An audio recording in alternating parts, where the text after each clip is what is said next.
Bonjour Thierry. Bonjour Daniel. Thierry, comment le stress s'accumule dans nous? Alors, comment le stress s'accumule dans nous? En d'autres termes, Daniel, moi j'appelle ça comment on devient des cocottes minutes. Alors, on devient des cocottes minutes en 4 étapes. Ça, je l'ai appris grâce à Alice Miller, qui était une grande dame, qui a écrit notamment un livre qui était super, qui s'appelait C'est pour ton bien. Ce processus en fait d'accumulation du stress, où on devient des cocottes minutes dans lequel on est en tension et ça crée des problèmes, du mal et des malheurs. Ça va être en 4 étapes. La première étape, en fait, il va y avoir une situation difficile. C'est-à-dire qu'en fait, et c'est normal dans la vie, il y a des événements, il y a des situations qui sont difficiles. Il y a des agressions, il y a des violences, il y a des accidents, il y a plein de choses qui font que ça nous fait mal. Tous ces événements difficiles, en fait, ce sont des situations stressantes, des situations qui peuvent être traumatisantes. Et ça, en fait, ça va créer des tensions.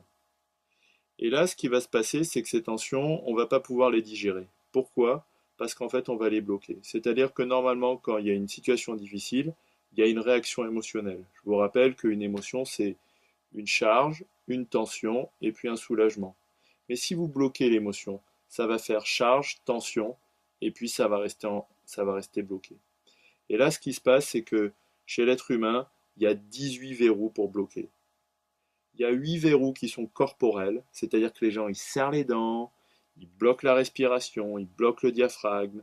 Ils ont 8 endroits au niveau du corps qu'on appelle des segments de la cuirasse corporelle, où en fait ils vont serrer, ils vont bloquer, les yeux vont se tendre, ça va créer des douleurs, des migraines, ça va créer du bruxisme, c'est-à-dire frottement des dents, ça va créer des mal au cou.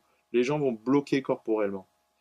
Il y a donc 8 verrous corporels qui sont des verrous mécaniques. Et puis il y a 10 verrous qui sont psychologiques, qui sont ce qu'on appelle les verrous de la répression émotionnelle, mais ça on les verra en détail dans une vidéo ensemble. Et ces 18 verrous au total, ils vont bloquer la personne.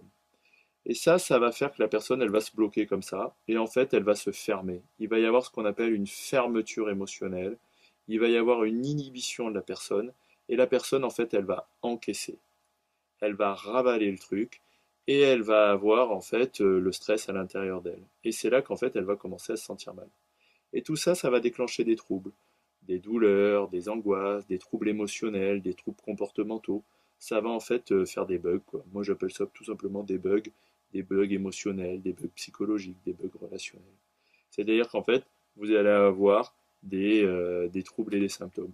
Donc, je vous résume la situation, Daniel. Pour se transformer en cocotte minute, c'est très simple, hein. Vous prenez des situations difficiles, qui crée des tensions et du stress. Ensuite, les réactions normales pour évacuer ça sont bloquées. Les gens se ferment et font la cocotte minute. Et puis ensuite, à l'intérieur de la cocotte minute, ça mijote. Et puis ça fait des troubles, des symptômes qui, selon le mal que vous avez eu au départ, vont se manifester de différentes manières. Voilà Daniel, j'espère que je vous ai expliqué grosso modo en quelques minutes le schéma. On verra plus en détail les verrous, notamment psychologiques, puisque je vous ai dit qu'il y avait 10 verrous au niveau de la tête et 8 verrous au niveau du corps. Merci Thierry. Je vous en prie.